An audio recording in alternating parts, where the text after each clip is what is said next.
Mike Lubitz with me. These coaches' press conferences where they come in to take over a job. The last time I saw this kind of enthusiasm, I don't know if you saw any of the clips of this Mike McIntyre. He takes over at FIU, a team that won one game last year. The last time I saw this much enthusiasm, I had accidentally tuned into an episode where they had an Up With People concert on TV. When the guy asked me if I had a living trust yet, that's scary. He didn't even ask me when was my last visit. When the doctor looked at me and asked me if I had a will. So your affairs in order? Exactly what he said. He handed me Michael D. Wild's card. No, they were pushing a guy to get your will done. Oh, God. You think the guy's getting fed a little piece of the action back? Yeah. They take a look at all the guys that look like they're about to check out. They send them straight to Moish or Schwartz. We'll get your affairs in order. Hey, Moish, come in the room, too. Got another one. The time. Wake up with Defo, joined by Lubie. Welcome to the Defo Show.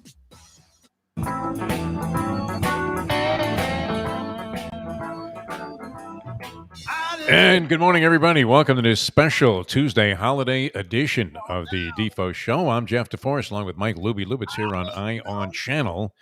And we are operating under the theory that nobody is of any valuable to society during the week between Christmas and I hope everybody had a beautiful Christmas and New Year's. Let's face it, this is the most wasted week of any year. I like a lot. You don't even need to go out of your way to disappear. I mean, in essence, and people are partying and doing all kinds of crazy things, but nobody's doing any work. We're aware of that. And we wouldn't waste your time pretending to do something overwhelmingly serious on a day like this here on the Defo Show. So going to be with you here for a while on ION Channel and wishing you the happiest of holiday seasons. It's almost like post-Christmas holiday season burnout occurs a little bit during the week leading up to New Year's, but you feel obligated, Lubie. I don't know how you feel. Oh, well, you're going to be involved in just an immense amount of torture there in the mountains of North Carolina with the in-laws. And you say the mother-in-law just yaps the entire time. Oh, she's great. Is that the way it goes? She's not the most adventurous. And my wife and my father-in-law are adventurous. So it's a fun game of seeing who wins. And then what do you do up there? Go whitewater rafting or something? I mean, are there rapids?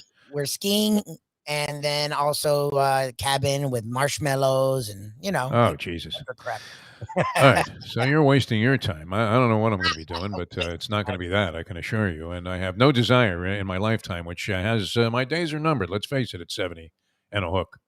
I'm like 70 and a hook at this point, Lubie. This year just flying by, and that's from July to July when the next big number gets posted on the board, which is blinking right now. That clip was the absolute truth.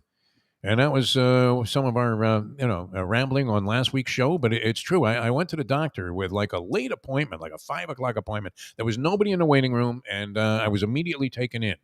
However, I did have to wait like a half hour for the doctor to come after the guy had taken whatever your vital signs are.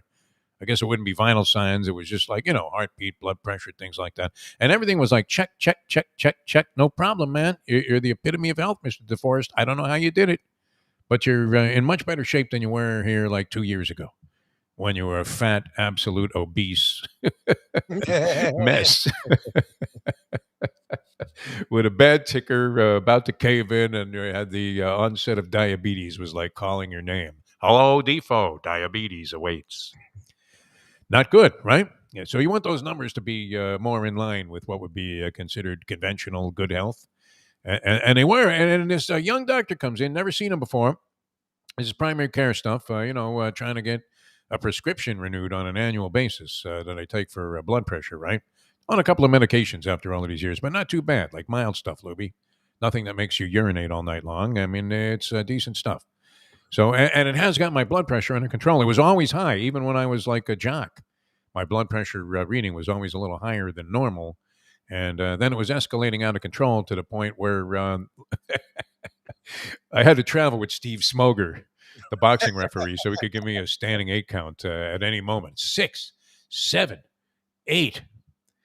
So the guy comes into the room there. I'm waiting like 20 minutes. I actually open the door. Do you ever do this, to go, yo, anybody, did you forget about me? You ever been in a doctor's office where they have you in that Yes. Those It had me rows of like waiting in that room Papillon cells.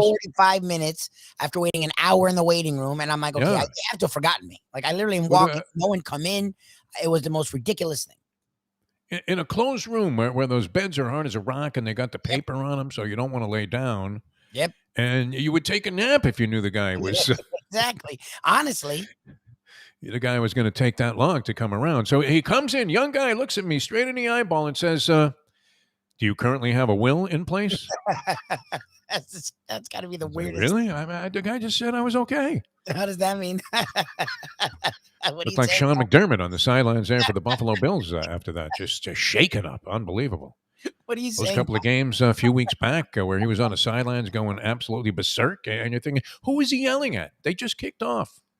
What could he possibly be that mad about, that aggravated about this early in the ballgame? Anyway, good to be with you on a week where nobody does anything, and great to be on Ion Channel and having a good time. All right, so this is pretty common. I've been doing these kind of shows for a long, long time where you're filling time during the dreadful holiday week. It may as well be like Black Tuesday today in terms of the sporting world. They always used to call it was known as Black Wednesday in the sporting world, where the baseball all-star game, was that Black Tuesday? Yeah, I guess it was Tuesday. The baseball all-star game would be on a Sunday night, and then there were no sports at all, like the next day. And it was almost impossible. And bettors were going out of their mind. I mean, the guys were getting the shakes. I don't know what to do. Betting on, second round ping pong matches in a tournament in China that was taking place. I had the Chinese girl.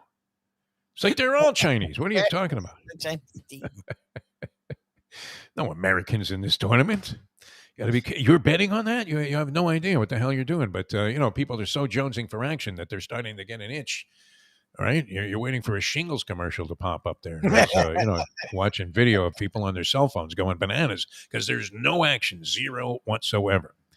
So anyway, in trying to fill the time, Lubie, and whenever I would suggest this in our days of doing radio together here in Miami and South Florida, I mean, if it would occur to me, even I felt guilty to even think this for a second, that you could pull off a show with one of those hokey topics that they have around the holidays. Like, what would your sports Christmas wish list look like if you could get a gift for, like, Pat Riley or something? Well, first of all, Pat Riley doesn't need anything from me. Trust me. No, the guy's been making like $20 million a year for the last. He has a piece, no doubt, of the team. You don't think the Mick had the cough? You think he's sitting around here? Because, it could be love of the game with Pat. That's very possible. He has an intellectual passion for the game of basketball that may be unparalleled. Pat Riley talking about the game. He's also doing well. He's in his 70s. He's not doing this for pennies. Yeah, he could go in L.A., live in Malibu, have a good time. He's a superstar there, right? He rolls around with the top down and the hair all slicked back, wearing Armani suits and reminding everybody of the greatness of the Showtime Lakers. Showtime, Showtime. From here to Tijuana, you could hear people yelling, Showtime, Showtime. And that's what they did. Right? Riley orchestrated all of that from nowhere. He was a color analyst on a radio broadcast, a Schlepper radio broadcast. People did listen to basketball on the radio back then, possibly because of the greatness of the radio play-by-play voice, the longtime iconic radio play-by-play voice of the Los Angeles Lakers, the late, great Chick Hearn. Yes, sir. Here he is yo-yoing up and down at the top of the key, right? You knew exactly what the guy was doing, just bouncing the ball like it was Mark Jackson in the low post. And then you had a couple of other, what would those be? Colloquialisms? Yes. Is that right? Where, he was known for certain phrases, it looked like he was scrambled up in the popcorn machine there. When a guy would get discombobulated and faked out on a play, had butter and salt coming all over him. Well, I don't want to say coming all over him, but landing on him. This is a new platform here. He was covered in butter and salt, is what I meant to say. I got it. Yes, we all it's got the holidays, Lubie. I mean, you can't get on a guy's back for yes, exactly. Possibly misleading the audience into thinking there was a sexual double entendre involved there. Jesus. All right, so one of the topics that often comes up is this wish list thing for Christmas. So I don't know, and it usually was pretty inane, was it not? Because what were people wishing for? Well, I wish the Florida Panthers, in this case, I was doing radio here in South Florida, and I wish the Florida Panthers would find a way to blend that youth with experience and win a championship and a Stanley Cup. Okay, Mo, thanks for calling in on the show. ain't happening, right? I mean, it's just not happening, right? Maybe this year. How many Yeah. times have you said that with these local teams? And then people would wish for the preposterous, like some kind of trade to take place that was going to salvage the dignity of a franchise that had been downtrodden for a long period of time. I wish Dan Marino could come back in his prime and quarterback the Miami Dolphins. Yeah, who was it? Was it Lynn Redgrave? Which one was those Redgraves, the actresses that talk to the dead? I don't know. There was one crazy sister. Yeah, I got talk it. to the dead. Yeah, and she was also like into seances and things of that nature. Okay, yeah, sure. If I could do that, maybe I would wish that on the Miami Dolphins as a Christmas gift. And once again, heed my warning, please, because we're just a few days before New Year's, and you're probably already in the doghouse if you whiffed on this on Christmas. Yeah. And that was how many people? Show of hands out there. How many people got burned because she said, "Do not, under any circumstances, buy me anything for Christmas, and we'll both be okay." And I think then that's you went crazy ahead. that took a anyone woman at her actually word. like, come on. Never take a woman at her word. Is that what you're saying, Lubie? No, you don't want to say that. I mean, you'll be like Ben Affleck trying to explain all over the place how Jennifer Garner was not a bitch. Imagine having to spend good, valuable time That's amazing. trying to explain a remark like that you made on the Howard Stern show. I guess if you're going to go on a platform like Howard Stern, I Yeah, mean, it's people not like push it. coming Yep. on here and People saying push it. something that you would normally get butchered for. People push But, it. I mean, people find anything these days. That's the beauty of these new forms of communication. I take women So- at their word, but Yeah. sometimes when someone says something to be nice and you have to read between the lines, if you're married, you by now done that a few times. Maybe they mean it. Don't go and buy them a car, but you got to get them something. And you probably have to get them a few things and then make it seem like, well, I know you didn't want anything, honey, but I love you too much to not do that here. And then Here's a question for you. Do you know what cologne your wife wears? No, I don't. Shirley wears multiple things. Or perfume, I guess it would be. Yeah, perfume. Yeah. I have no Do idea. you know what brand? I couldn't tell you what the Mustang wears. I'm ashamed to admit that. No clue. I have no idea. And I'm I think not her eyes are brown. Her eyes are brown. Have you noticed? her eyes are brown. Shirley's eyes are brown. You're with a person like 10 years. You don't know what color their eyes are. That was always a tough one, When you date a girl one time and, then you called her for see if she wanted to go out a second Hey, time, brown eyes. maybe even reluctantly. And if I was a girl, my first question would be, what color are my eyes? Otherwise, I'm hanging up the phone if you don't know. Oh, they're the most beautiful blue, you would say. You're taking a guess, right? And she says, oh, thank you. I'm glad you noticed. You win. Good job. It's like, whew, man. Brown comes up in like 78% of the cases. Exactly. All right, so I mean, I'm a big blues fan. I went to see a sensational show about 10 days ago there at the Funky Biscuit, and that was great. Yeah, it was a few days ago, and the great Mike Zito was playing at the Funky Biscuit, and great blues, Texas blues guy. So I'm always thinking of blues song titles that I can give these guys and see if they can't just extrapolate something off of that. And for a sports fan, it would be if there was nothing to cry about, what the hell would you do? What if there was nothing to cry about? I guess that's the way we should title the song. What if there was nothing to cry about? That's And that's kind of where sports fans are at. So we were crying at the beginning of the season of the Miami Dolphins year when they get off to the 1-7 start. Yep. Lubie was flying artillery planes over the stadium there as if he was Bruce Dern in Black Sunday. True. It's like true. You're all going down. Why not fire everybody? I still might. Fire everybody. And I'm not sure, you know what? I mean, there's a lot to be said, as we were talking about last week on the show. There's a lot to be said for a team that can find redemption in an otherwise, and not just lost season, but a completely catastrophic year is what the Miami Dolphins were on their way to having. 1-7, quarterback looked like a schmenk, and the front office apparently was very serious about getting rid of him. As we were talking about after the game last week that the Dolphins won over the New York Jets, they wanted to trade for a guy that doesn't even play. They may as well have just brought back Dan Marino in his prime, like the wish list would have. Okay, Mo, you got your wish. But they were going to trade for a guy that isn't even playing, and we don't know. I mean, is there any word? Has anything quieted down more than to talk about Deshaun Watson becoming a member of any other team and or playing in the National Football League again, Lubie. I mean, you hear nothing about this No, guy. he's not even. Zero. Nothing about these cases. Have they moved forward? This Rusty Harden guy is brilliant in that he is. I mean, Amazing Kreskin didn't make guys disappear. I keep wanting to say that because I love the Amazing Kreskin. I just like guys that call themselves amazing, right? Yeah. There's a real, you have to have a certain amount of chutzpah to call yourself the amazing. And he was amazing, Kreskin. He really was great. Who made people disappear, though? Which is what the Miami Dolphins had a nasty habit of doing. But they wanted Tua Tagovailoa to disappear, and they were going to bring in Deshaun Watson. And this was the brilliance. This was the panic approach. At least so we thought. Do you think there was any truth to any of that, Mike Lubitz? What do you believe today? I think all of it was true, and I think the Dolphins were smart to not go all in. I'm glad that they restrained themselves. Yes, but who would? Who in their right mind would trade for a guy that you have no idea and trade a lot for him? Yes. It's not like you're getting a guy for a song and a dance. It's not like the Houston Texans are going, okay, like a 5th-round conditional? Yeah, that'd be great. No, they're looking for like 3 first-round picks, maybe even a block of players that are currently in your starting lineup, which I don't know if it was saying much at that time for Miami. They were sitting on the board there at 1-7. And looking like they were a complete disaster. And this was year 3 of the so-called rebuild, which I'm not a fan of, Lubie. I don't know about this whole stripping it down thing. I mean, shouldn't you have enough good players on your roster to not be that far away in any given season? Yes. If you're doing a decent job in the front office. I mean, Now this was a new front office coming in and basically saying, hey, you know what? Mike Tannenbaum fucked up. Yeah. Correct? Yep. Don't like to swear that much during the holiday season here on these various broadcasts, but is there a better way to put it than to say that their position was Mike Tannenbaum fucked up?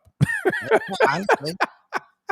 How many executives can you say that about, too, when you're talking about the world of sports? It's just absolutely insane. And I really don't want to be on the attack on these kind of things. I know, Lubie, look, wouldn't it be better for everybody if the teams that you had that were going to be the essential basis of your content if you're in a certain city and you're talking about the team there? I mean, that's why this network radio doesn't really work so much, right? Does anybody really want to hear about? I mean, there may be some people interested in the Pittsburgh Steelers in South Florida, but they want to hear about their team. Yes. That's what it's all about. That concept is one that has been completely lost on sports talk. Yep. Well, inside the the radio industry anyway, and to a large part, I guess television obviously is going to have more universal appeal. Yes. Although on the local channels last night or the other night, I guess last night too, after the ball game, I mean the local channel that was carrying the game had like a 3-hour post game show. Man, so there still is a lot of weight local, and national has its place, but people don't want to hear national for an hour. They want to hear national for like 10-15 minutes, and then they want to get back to what's going on around them. And I like the fact now, I mean, COVID has changed this, and it's kind of made it even a little bit more obvious and hysterical. Because when you're the local channel that has to do this long post-game show, and I've been involved in any number of them, both radio and TV, and wow. I mean, it can get obnoxious after a while. 4 hours after a ball game. And you're going, okay, Lou, what did you think about that play in the second quarter? Well, I thought it was, an essential part of what we needed to do to come back in this game. They're dragging people out of the locker room now because they can't go into the locker room and have just the press conference, which they would have a room right outside the locker room where they would wheel in players, and the media would be sitting there in chairs just waiting for the next guy to get up there. And you were hoping they brought somebody out that was of significance in the game. Usually they did a pretty good job of that. The various NFL PR departments are pretty adept at knowing what it is that the media is looking for, because they know that we are making them a fortune by publicizing their sport for free. I mean, you can't imagine that there's acrimony between like players and coaches and the media when what are we doing except helping these guys make gobs of money? Gobs. It's crazy. So they were very accommodating in the NFL, very professional about this, and they knew you wanted to talk to the coach, and you wanted to talk to the quarterback, and probably like a star player or two, a guy who had a good ball game, either on offense, defense, special teams, or all three of the above. And you would get your little clips, and that was it. But now they have to bring them out onto the field because they don't want people inside the locker room with the COVID-19. So all of these interviews are conducted out on the field, and you can tell when it's getting late when they start bringing unidentifiable scrubs out there. And the poor schmink that's, poor schmuck that's there trying to conduct the interviews is going, who is this guy? What number? Lubie! Who is this guy? I'm going live in 3 seconds. Who the fuck is this? The backup long snapper, and he's all happy to be there. No one knows who he is. What was that guy's name, man, with the Cowboys that Chris Visser was always pushing on us? Was it Dale? Something with an L. Oh, the guy from the Bills. Yeah, he was a nice Well, guy. no, he was with the Dallas Cowboys. He was a long snapper for like 100 years. Yeah. Or the Bill offensive lineman, Dale Hellstrom, that he would. Hellstrom. Yeah, good dude. Something like that. Fine on air, but it was like, no one knows who the hell is this guy? Yeah, exactly. No one knows him, Chris. You want me? He has like 7 Super Bowl rings too. I mean, he's collected more rings than Rodman. It's amazing. And yet you would have no idea who the hell the guy was. And he ended up like coaching high school football in Texas the last time we had him on. That was why we drew the line finally. He said, hey, listen, Chris, we love you. No more stiffs. What am I supposed to do with Should have had a sign there on Radio Row. No stiffs, please. Yeah. Lawrence Taylor got in the jackpot, huh? Oh, he did? Again with this guy. Yeah. I didn't know that. It seemed kind of relatively minor. They blew it up like he had sexually assaulted somebody. Oh, God. But probation violation because he had to register as a sex offender when he got caught in that thing in New York. Where was that? Poughkeepsie? I don't know where it was. Anyway, he was riding around New York. He went to some place and apparently had sex with an underage girl. They gave him kind of a slap on the wrist. But part of his, thing was he had to register as a sex offender, which, has some connotations.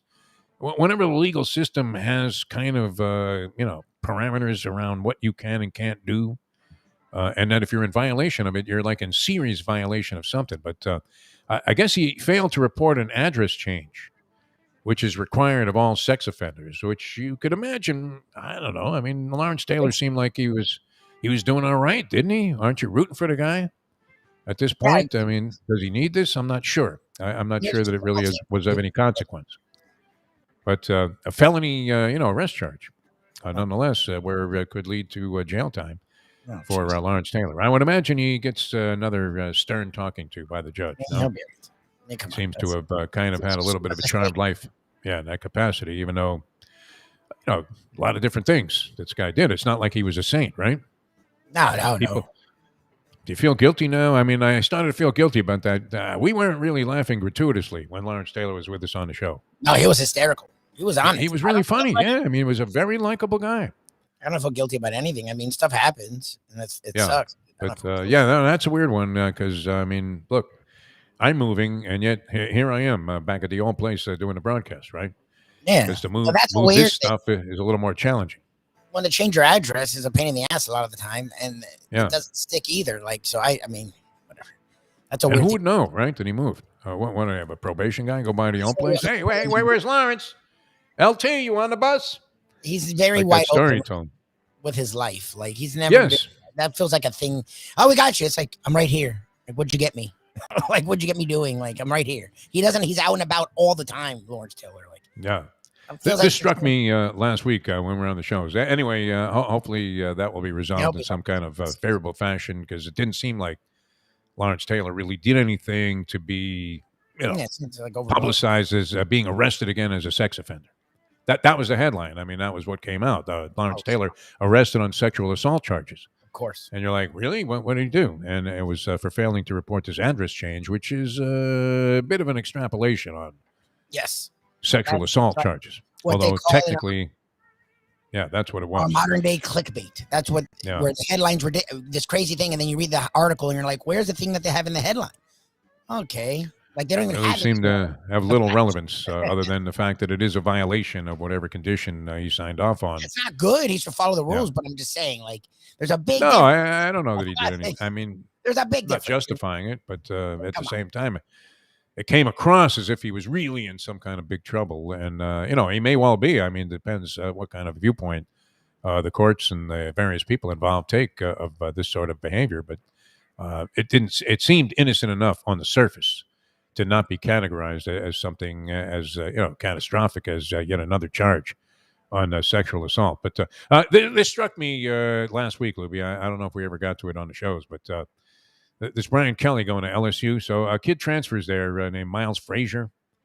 He's a I don't know if beast. he's, any son So of FIU, Marvis he's or the best- Joe, grandson. He's one of the best left tackles in the country out of FIU. Okay. He's a monster. FIU is where he He goes. was out of Miles FIU. Frazier. Yeah, he's a monster. Oh, and he says that the reason he's going there is that Brian Kelly is building an empire Oh, okay. at LSU.